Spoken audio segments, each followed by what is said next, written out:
Boa noite, pessoal. Bem-vindos a mais um episódio do podcast Página 2. Tô aqui com meu mano Yuri Araújo novamente, o co-host desse podcast. Vai lá, Yuri. Boa noite, pessoal. Contando vocês. Eu sou Yuri Araújo e, como ele falou, eu vou dar a introdução aqui hoje.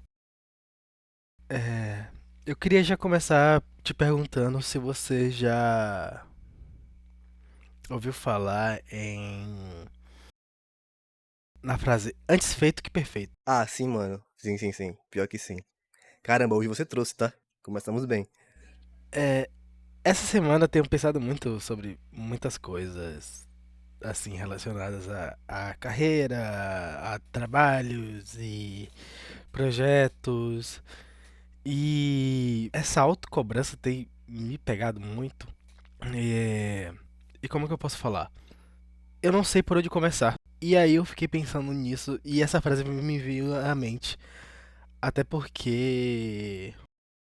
é, Como foi esse mês do podcast, né? Quando eu te chamei pra começar isso aqui, você só aceitou.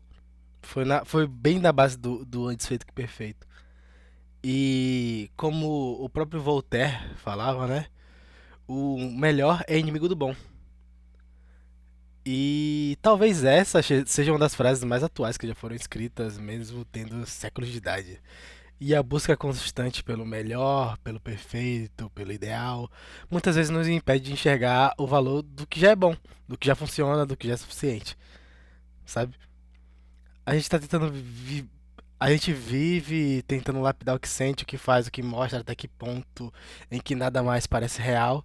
Só que o perfeito quando vira meta acaba virando prisão. Sim, totalmente. E aí é meio que com isso que eu gostaria de engatar o tema hoje, né? Que seria a autocobrança. Aham. Pô, eu tenho muito isso, cara. Tipo, de pensar muito, de tentar planejar muito e de acabar não fazendo nada. E isso, tipo, foi gatilho pra eu poder aceitar de primeira, como você falou, em fazer a parada do podcast. Porque trabalhar com faixas de áudio, né? Era um planejamento que eu já tinha há muito tempo. Eu queria muito gravar algo pra publicar. Poderia ser um podcast, poderia ser, tipo, uma narração de histórias. Eu já pensava nisso. Mas no meu profissional também eu tinha muito essa questão de, tipo, me prender muito no perfeito, tá ligado? Eu deixava de fazer muita coisa pra poder fazer perfeito. Em muitos aspectos, tá ligado? E essa reflexão é muito real, mano. Tipo, muito real, muito real. É, às vezes a gente fica se travando na vida profissional, na vida pessoal também. Tipo assim, a gente fica, ah, não, preciso esperar o momento certo pra fazer tal coisa, preciso esperar que seja, tipo, a oportunidade perfeita pra poder dar um passo a mais. Só que, tipo, não faz sentido, sabe? Tipo, é melhor você fazer algo do que você não fazer nada. Eu penso muito assim ultimamente, eu tenho pensado muito nisso. É tipo, é melhor você se mexer e ajustar a trajetória ali, consertar o trajeto que você tá tomando, do que você simplesmente ficar estático, imóvel, sem ir pra lugar nenhum, esperando o melhor caminho surgir na sua frente. Isso não vai acontecer, tá ligado? Tipo, nada cai do céu, nada começa perfeito. É, ainda bem que a gente, tipo, deu o primeiro passo com o podcast, ainda bem que a gente tá, tipo, atinando pra vida nesse aspecto e simplesmente se mexendo de alguma forma. É, isso é muito importante. Muito importante. Sim, pra mim, isso aqui tá sendo como. Apesar de estar bem no início, né? Que é agora finalmente o episódio 1. É... Tá sendo uma oportunidade de aprendizado de uma forma de evolução pessoal. Como eu tava conversando com as pessoas, é uma maneira de melhorar minha fala, minha dicção, como é que eu falo? Minha oratória, né? Aham, com certeza, com certeza. É, é- Inclusive a própria criatividade como um todo, né? Porque que a gente tem que pensar bastante, a gente tem que saber debater, a gente tem que engatar com temas, a gente tem que procurar aprender mais, né? Pra ter mais o que falar. E como você mesmo falou, né? A gente pode ir consertando com o tempo essas coisas. A gente vai melhorando. Eu espero que, sei lá, daqui a 10 episódios a gente esteja melhor, daqui a 20 episódios a gente esteja melhor ainda. E quanto mais for passando o tempo, mais refinados ficaremos, certo? Total, com certeza. E, e eu acho que isso vale pra qualquer coisa, na verdade. Ultimamente eu tava pensando em iniciar uns trabalhos e eu tava muito nesse pensamento de tipo, como é que eu vou iniciar? E eu tava me travando, me travando, me travando. E aí eu lembrei essa semana, né? de quando a gente começou, quando a gente gravou o primeiro episódio, eu fiquei tipo assim, por que eu tô pensando tanto nisso? Por que não só fazer? Por que não só ir atrás disso aqui? E eu tô tentando exercitar isso aqui na minha cabeça pra ver se eu finalmente engato. A ideia do podcast por si só é uma ideia que eu venho meio que maturando na minha cabeça há cerca de uns 2 anos, porque eu queria um espaço pra falar, não necessariamente pra alguém, mas eu queria simplesmente abrir o que eu tenho na minha cabeça e expressar num ambiente que assim que eu me sentisse seguro e confortável, sabe? Aham, sim, sim. Esse é o lugar, tá ligado? Tipo, eu acho que aqui é um ambiente. Eu preciso parar de falar, tá ligado? Eu acho. Mas eu vou tentar. É apenas o primeiro episódio. Vou me policiar mais com isso. Mas assim, esse aqui é o lugar pra gente poder falar de tudo, tá ligado? E trazer essas ideias pra cá. Acho que aqui, tipo, é o melhor lugar onde a gente vai conseguir debater, pensar, trazer mais essa veia criativa, sabe?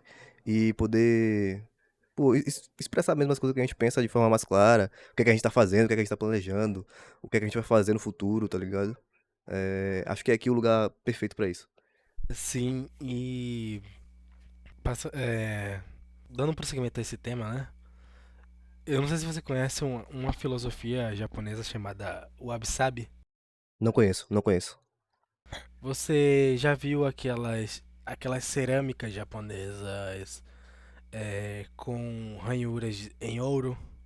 Já vi sim, vasos japoneses, tipo, com esse tipo de adorno, já vi sim. Sim, Tem inclusive em alguns filmes. Eu acho que, acho que em Kung Fu Panda tem um vaso desse que o Po quebra. Enfim, tô divagando. Mas é. já vi sim, continue. Essas ranhuras em ouro parte dessa filosofia, né? A filosofia do Wabi-Sabi, onde ela te ensina a ver a beleza nas coisas passageiras, incompletas ou irregulares. Que não só porque um objeto está quebrado que ele perdeu a sua perfeição, porque é que ele perdeu a sua função. Então eles consertam o objeto, só que ao invés de tentar disfarçar as imperfeições, eles deixam ela à mostra e justamente eles acendem essa perfeição utilizando, né, o pó do ouro ali para deixar mais brilhante e assim admirar a peça como algo novo, como algo mais bonito. A partir do que foi quebrado, né? Isso. Essa parte do ver beleza nas coisas incompletas, passageiras ou irregulares é justamente isso. Esse crescimento, né? Apesar de não ser algo linear ou algo esperado, pode ser algo natural. Mas o depois do começar, né? Vem o melhorar e não é porque você não começou perfeito que quer dizer que você não vai se aperfeiçoar com o tempo, né? Com certeza, com certeza. É, assim, quando eu tava. No meu primeiro trabalho como designer, tipo, na agência, na primeira agência que eu trabalhei, eu discuti com o meu diretor de arte por um breve período, assim, porque eu não conseguia entregar algumas peças no tempo que ele demandava. E era justamente essa questão, tipo assim. Eu ficava muito preso em tentar entregar algo de qualidade, sabe? Algo que eu julgasse que estivesse bom, mas não era o necessário pro momento, entende? Óbvio que se eu entregasse o melhor possível, seria perfeito, mas a gente não tinha tempo. Tipo, dinâmica de agência é muito complicada, sabe? Tipo, você tem que entregar as coisas muito rápido, você tem que trabalhar de uma forma muito dinâmica, e eu não tinha ainda essa vivência de profissional, sabe? Eu era só um estagiário no começo. Então ele começou a falar, considere usar a lei do menor esforço. Você precisa entregar isso com o menor esforço possível, mas que seja palatável, assim, tipo, precisa ser visualmente aceitável, mas não precisa ser perfeito. Porque a gente não vai conseguir entregar algo perfeito. E realmente é isso, não dá pra entregar o perfeito. Geralmente você vai ficar, você acaba perdendo muito tempo produzindo algo no final das contas não é tão relevante assim. Eu não sei explicar direito a ideia assim, mas a questão maior é, tipo, às vezes você precisa priorizar o tempo, otimizar ele de certa forma, pra poder produzir de forma aceitável, sabe? Essa é a questão maior. E quando você é criativo, cara, eu acho que isso pesa, tipo, tão mais, assim. Porque para os outros, profissionalmente para os outros, você consegue trabalhar dessa forma mais dinâmica, você consegue entregar. Eu preciso entregar isso com qualidade e tal. Você corre, você busca referência ali, você trabalha, você ajusta e você entrega um trabalho de qualidade.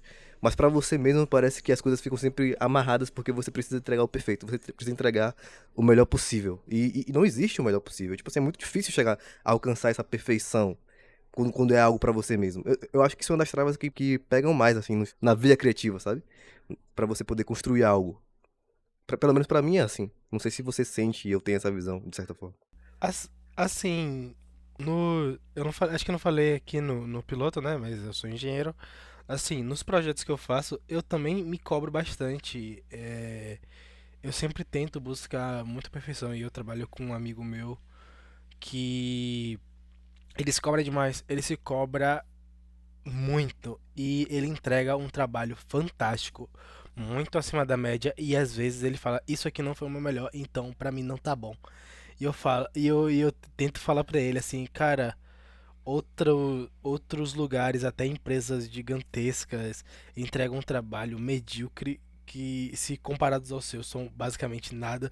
E você continua se cobrando. Eu falo, cara, tenta manter uma linha, tenta seguir um, um parâmetro que você crie, mas não se apegue à perfeição, porque senão você vai acabar se perdendo, né? Com certeza, tipo, e perde muito, velho. Tipo, quando a gente se apega a essa perfeição desenfreada, perde muito. Ah, inclusive, tipo, você deixa de aceitar elogios, sabe? Tipo, e é muito importante você olhar pro seu trabalho e alguém falar assim, pô, isso aí tá muito bom. Você, nisso daí, nessa peça, nesse material, nesse trabalho, você superou. E você saber aceitar isso. É importante você saber olhar pra você produziu e enxergar valor, sabe? Enxergar qualidade. Por mais que você saiba que você pode entregar melhor, você tem que olhar e falar, realmente, eu sou muito bom nisso que eu faço. Porque você cria autoestima profissional, você cria autoestima pessoal também. Você precisa olhar para o que você faz e encontrar qualidade nisso. E não mudando muito de assunto, mas mantendo na mesma linha, eu acho que essa busca da perfeição também pode ser levada para outros âmbitos, até mesmo coisas cotidianas como um hobby, sabe? É, uma vez eu tava vendo um vídeo de um youtuber que ele começou a adquirir o hábito de ler. Ele tentou adquirir o hábito de ler. E quando ele começou a ler, ele leu vários livros, inclusive, ele foi super bem, ele conseguia iniciar, terminar em um tempo razoável, e ele estava gostando da leitura que ele estava fazendo, mas ao mesmo tempo, no final, o que ele parou para refletir foi tipo assim: é, os livros que eu li não servem de nada. Não são livros que vão me fazer crescer intelectualmente, não são livros cult, não são livros que te fazem pensar muito. E eu fiquei tipo assim, mas essa não é a ideia de ler. É, não é a ideia de ler. Ler Não é o objetivo final. é como assistir um filme, é como é, é, assistir uma série, é um passatempo. Se por Pode acaso ser só você aprende. entretenimento, né, mano? Tipo assim, leia só por entretenimento, também faz bem. Você não precisa ler artigos acadêmicos, pessoal. Apenas leia algo e você já tá exercitando ali parte do seu cérebro, você tá criando o hábito de leitura, que também é muito bom.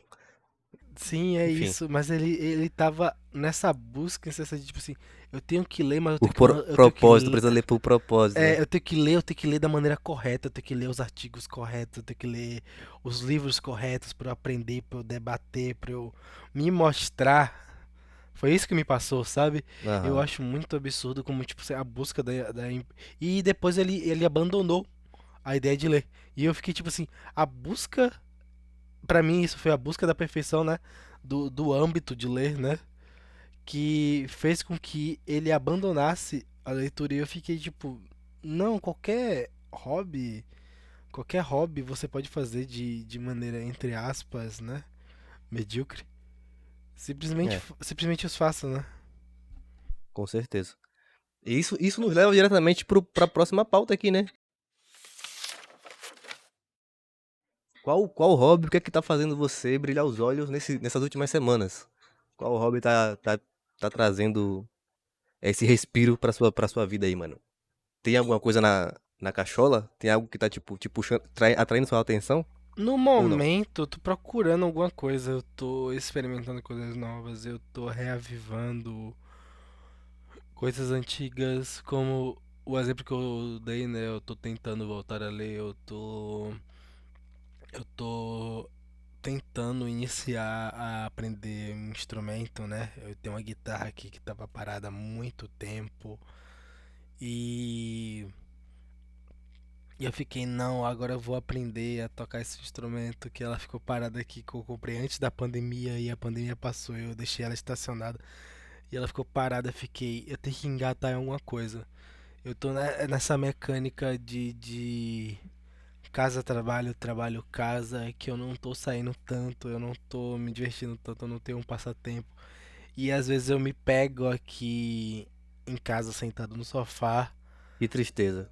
do horário que eu chego do trabalho até o horário que eu vou dormir sem fazer nada, eu fico, esse tempo eu poderia estar fazendo uma coisa. Não que eu esteja me cobrando ser útil, mas eu sinto que tem algo faltando ali naquele momento, sabe? Você imagina que tá perdendo tempo, né? Tipo assim, a gente acaba, pô, podia estar aproveitando esse tempo de alguma forma. Com o meu lazer, por exemplo. Pô, é muito difícil essa dinâmica, velho. Tipo, de verdade, assim. É uma parada bem complicada. É, mas a gente tem que arrumar um tempinho pra respirar, mano. E esse tempo ocioso também não faz tão mal assim, sabe? É importante você ficar um tempo só existindo. Isso é bom também pra cabeça. É, Tá? Não, mas não, não se cobrem por. Tipo, a gente não pode se cobrar por não fazer nada, pô. Tipo assim, a nossa geração tá numa dinâmica de muito assim. Preciso produzir o tempo todo, preciso produzir algo o tempo todo, não posso perder tempo. E tipo assim, cara, é tudo muito acelerado, pô. Respira um pouco, você não precisa produzir 24 horas por dia, você não precisa pegar 15 projetos e terminar todos na mesma semana, sabe? Você pode respirar um pouco, pegar só 2 projetos, terminar eles na semana, mas assim, ter o seu momento de ócio, de lazer, de respiro, sabe? É importante. Senão vai todo mundo criar um burnoutinho aí. tem isso, mas é aquela coisa. Eu acho que tem Aham, pode crer. tudo que tem o equilíbrio. No momento eu tô nessa sequência de ócio, basicamente, onde eu não faço nada em momento nenhum. É justamente isso. Eu estou procurando alguma coisa para preencher aquele tempo que eu tô totalmente ocioso.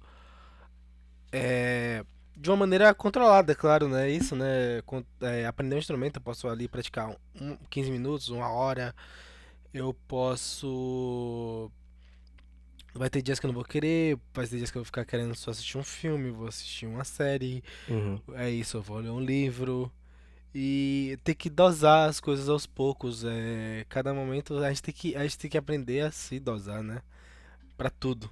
Seja trabalho, seja relacionamento, tudo. A gente tem que saber dividir nosso tempo pra tudo, né? E isso é muito, isso é muito complicado. Com certeza. Mas assim, eu sou um pouco desmedido nessas questões, vou confessar. Quando eu implico com uma coisa, eu fico nela infinitamente. E eu tô nessa vibe aí porque eu tava na última semana aprendendo a produzir e editar um podcast, porque eu tinha um lançamento aí pra fazer. Mas eu também tava planejando uma campanha de RPG, isso me toma muito tempo. Eu sempre fico, pô, meio mergulhado nessas questões, porque eu gosto de produzir tudo bem, bem bonitinho ali, porque eu sou muito. É aquela questão, né? Que a gente falou no começo. Precisa entregar algo perfeito, mas é muito difícil. Então, me toma muito tempo. E quando eu pego pra fazer, eu não paro mais. E eu também, pô, me compeliram a conhecer um novo jogo aí, mano. Um tal de Ark Riders. E assim, é bom, tá? É bom e eu fiquei, tipo, meio viciadinho nesses últimos 2 dias, porque eu acho que peguei ontem e hoje pra jogar. Muito bom. Só que é isso. Quando eu mergulho numa parada, eu fico nela por um tempo e depois eu largo de mão. Mas assim, eu gosto de fazer tudo da melhor forma possível. E, e é isso, mano. Eu gosto muito de editar podcast. Gosto muito de entender como fica a produção dele e tal. Essas coisas, tipo assim, quando dá pra produzir algo, editar algo, trabalhar com faixas. Quando eu vejo uma timeline na minha frente, eu fico louco. Eu preciso destrinchar ele e ver como funciona. Mas é muito bacana, é muito bacana. É isso. Um dos hobbies também que eu queria voltar bastante é assistir filmes. Eu gostava muito de ver filmes. Não com o objetivo de, como eu falei no piloto, né? Eu não tenho Letterboxd. Teria até que baixar, até porque eu gosto da minha opinião. Não fez isso ainda? Achei que você tinha É, trazido essa gameplay não, aí de não, baixar o não, não. Letterboxd no primeiro no nosso Não, eu piloto. sempre, eu sempre assisti filmes e dei minha opinião no offline. Sempre dei minha opinião no offline. Eu gosto bastante de assistir filmes no geral. Sempre gostei, mas eu parei, não sei porquê. Eu lembro que Então é isso, na, pessoal. na época O da pandemia Letterboxd do eu nosso engoli. amigo O Letterboxd do nosso amigo vai estar aqui na descrição desse episódio. Se não tiver criado ainda, vocês podem cobrar ele aqui no comentário desse mesmo episódio. Mas vai estar. Se ele quiser tiver criado, eu vou deixar o arroba aqui na descrição, vocês podem clicar o link, não sei como é que funciona. Aí vocês vão lá que vai ter já algumas críticas de filme. Fica aí o dever de casa. Eu vou. Já Eu baixa aí, já vou. baixa. Acho que inclusive começar assistindo filmes de terror. Bom, bom. Porque eu não gosto de filme de terror no geral. No geral, eu não gosto de filme de terror.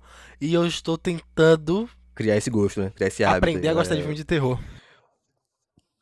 Porque tem alguns que são muito bons, mas pra mim a grande maioria são muito Uhum, ruins, uhum. tá Sim, ligado? sim. Então eu preciso aprender a gostar de filme de terror. Não é nem que eu preciso, mas pra mim eu preciso desmistificar isso na minha Aham. cabeça. Porque parece que meus amigos, a maioria deles, ama filme de terror. E eu queria entender o porquê, sabe? Falando em filme de terror, você viu o lançamento novo aí do nosso cinema nacional, A Própria Carne, do Jovem Nerd? Os caras estão com produção absurda em cima desse Não, filme, tá? não. Eu não parei ainda pra ver, cara, infelizmente eu não fui ainda ver. Mas eu li a notícia hoje de que o filme foi. Como é que chama? O filme conseguiu passar pela avaliação lá do cinema brasileiro e ele passou pra segunda semana de exibição. É uma coisa que o cinema nacional tem dificuldade, que é passar um filme pra segunda semana. Eles conseguiram passar e agora tá mais uma semana aí em toda a rede Cinemark do Brasil. Não é jabá, tá? Eu queria que fosse, mas tipo assim, só deixando claro que eles passaram e isso é muito bom, velho, pro cinema nacional e pra um filme de terror, como você tava mencionando aí agora. É uma coisa mais difícil ainda, né? Eu imagino. Eu não sabia disso, que ele era um filme brasileiro, eu vi em cartaz, É mas um eu não filme sabia que brasileiro, era um sim. filme brasileiro, eu não olhei o elenco, eu não olhei o elenco. Se eu tivesse olhado, eu provavelmente teria visto alguma coisa, eu teria anotado, né? Mas de filme brasileiro que lançou agora essa semana, eu fiquei muito interessado no Agente Secreto, que inclusive foi já Sim, indicado ao Oscar, né? sim, E eu sim. Ganhou vários tô, prêmios lá fora. sim, e eu tô atrás de ver esse filme, vou tirar um dia aqui pra ir ver esse filme. Porque parece, pelo menos pelo trailer, me parece ser um filme fantástico e eu quero muito ver, ainda mais porque, né, o elenco maravilhoso, né? De Ah, peso. tem um homem lá, né? O tal do Wagner. Ele tá no filme, então tem que prestigiar. Eu espero que realmente leve alguma Sim. coisa nesse Oscar aí, velho. Eu não sei muito sobre o filme, não vi ainda, não sei do que se trata, mas eu espero que o Brasil fique cada vez mais notório no cinema fora aí. Porque a gente merece, a gente precisa, né, velho? A gente precisa exportar um pouco da nossa cultura aí. É, precisa entender que o Brasil é mais do que samba, futebol e o que mais? Carnaval, né? É um pouco mais que isso. E Mas a gente precisa exportar melhor a nossa cultura pra fora, o nosso cinema. E essa é uma das ferramentas pra gente poder fazer isso.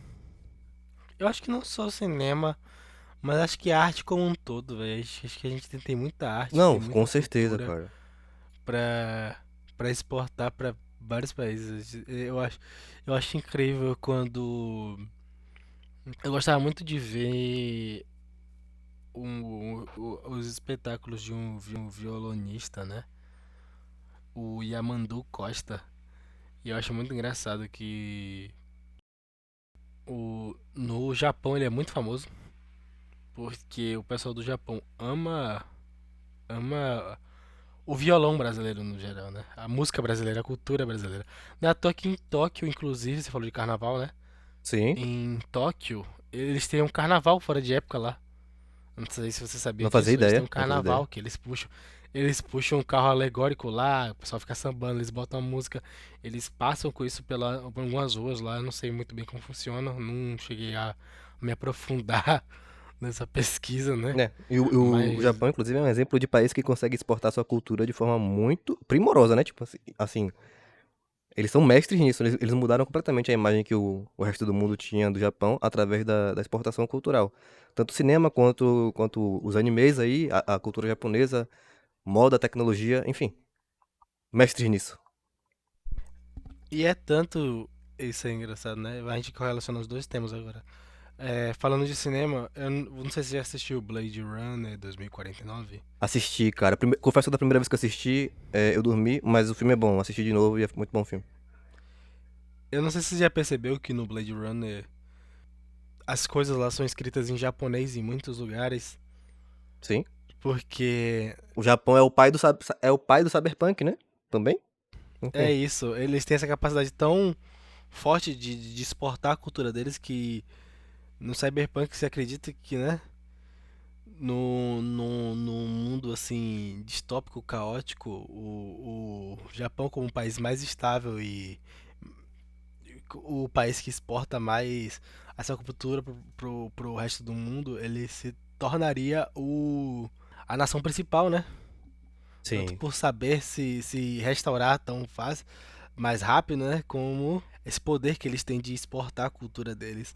E eu acho isso muito interessante. É uns detalhes que eu, tipo assim, é isso. Na primeira vez que eu assisti Blade Runner, eu também não tinha notado. E acredito que em outras obras de Cyberpunk também retratam isso, né? O próprio. Apesar que o Cowboy Bebop foi feito no Japão, mas acredito que ali se passa muito, né? Ele passa muito essa ideia de que, tipo assim, a cultura japonesa ficou muito entrelaçada aos humanos numa distopia futurista. Sim, por um período da história, eu não vou saber agora dados corretíssimos, tá, pessoal? Vocês podem desconsiderar tudo que eu disser nesse momento. Mas teve um recorte na história em que a galera, os estudiosos, o pessoal, acreditava que o Japão ia ser um dos países mais influentes, que o mais influente, justamente por essa questão de poder exportar sua cultura dessa forma e do crescimento econômico que eles estavam tendo. Só que o Japão é uma ilha, né?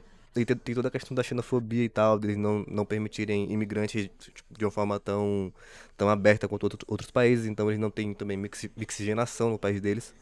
Tem toda aquela questão dos gajins, que são imigrantes que vão pro Japão pra morar lá, são chamados de gajins, então tem toda uma questão assim que eles não se envolvem tanto.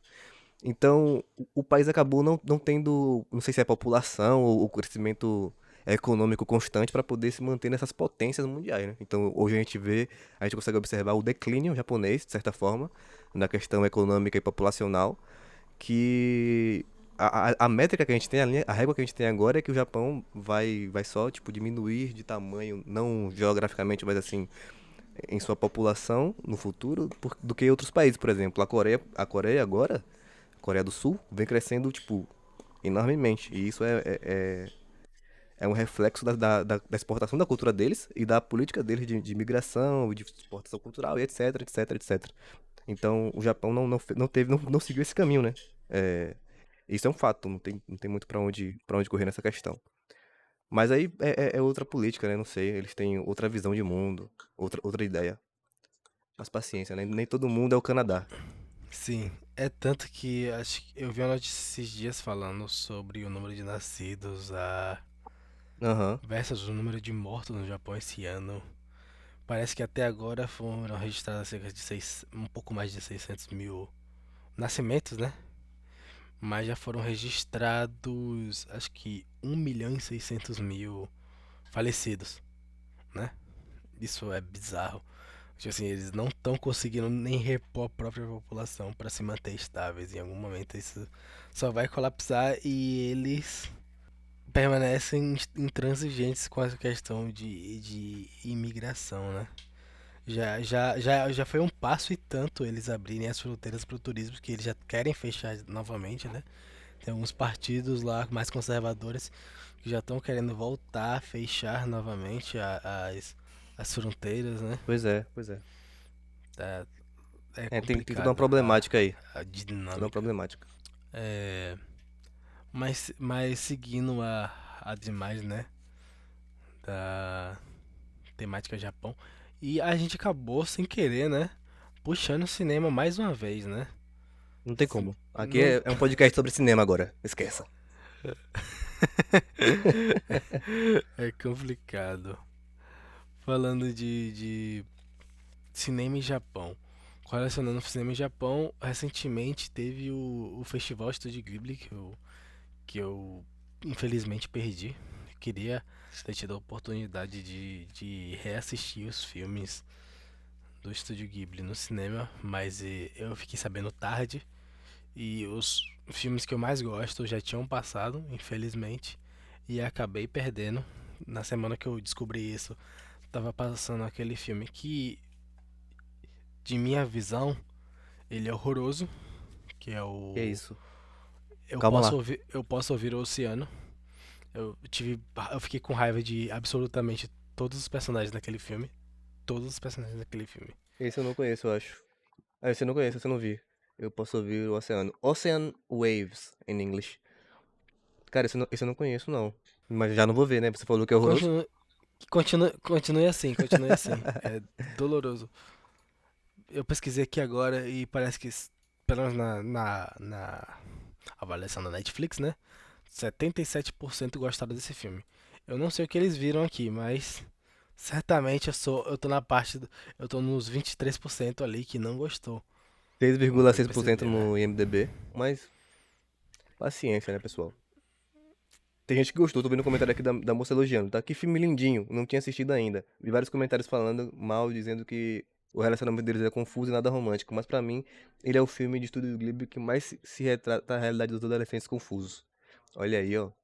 Vamos lá. Relacionamentos confusos não são nada saudável, pessoal. Mas eu gosto de La La Land, então é difícil, né? Ter esse parâmetro. Fica aí a recomendação, La La Land é muito bom. La La Land cantando estações. Eu nunca assisti La La Land, acredita? Já boto na lista e vai ser um dos filmes que eu vou julgar aqui no Letterboxd, né? É, Letterboxd.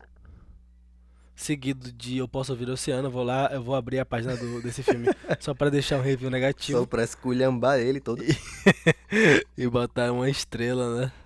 Mas eu, é, ademais de filmes, né? Tem um livro que eu gosto muito chamado De A Memória da Água. Não tem nada a ver com, com tema, com nada. É só uma recomendação. Memória da Água. Uma recomendação pra você não assistir, que é o filme, e uma recomendação pra você ler, que é esse livro. É um dos meus livros favoritos. Só deixando aqui a recomendação a todos. Tá recomendado, tô anotando aqui. A Memória da Água. Legal. E por mim, ficamos por aqui. É isso, pessoal. Por hoje é só, tá? Mais um episódio aí do podcast Página 2. Queria fazer um pedido pra vocês, pra todos vocês que estão nos ouvindo agora. Indica o podcast pra dois amigos seus e depois pede a opinião deles, tá ligado? Pra gente poder saber se a gente tá indo no caminho certo, se tá funcionando. Se não tiver ninguém pra indicar, manda no grupo da família, mano. Eu sei que você não fala no grupo da família, que você não responde nenhuma mensagem de bom dia da sua tia aí. Manda no grupo, só o link lá e some. Eles vão perguntar sobre do que se trata. E aí você explica rapidinho ali. Mas é isso, pessoal. Indica o podcast pros amigos. A gente vai ficando por aqui. Muito obrigado por quem tá ouvindo. E até a próxima. Quer deixar um salve aí, Yuri? Ou não? Quero. Só falar, Manda né? bala. Então, hoje, nesse episódio, eu quero que vocês pensem um pouco sobre isso, né? Sobre o que a gente falou. Sobre como a imperfeição não é um defeito, mas uma forma de verdade. Porque no fim das contas, o que é perfeito não respira. E o que respira inevitavelmente erra. E talvez seja esse erro que mantém tudo vivo. Uma boa noite, boa tarde ou bom dia, não sei quando vocês estarão escutando isso, mas estamos gravando da noite. E até o próximo episódio. Até, pessoal. Valeu.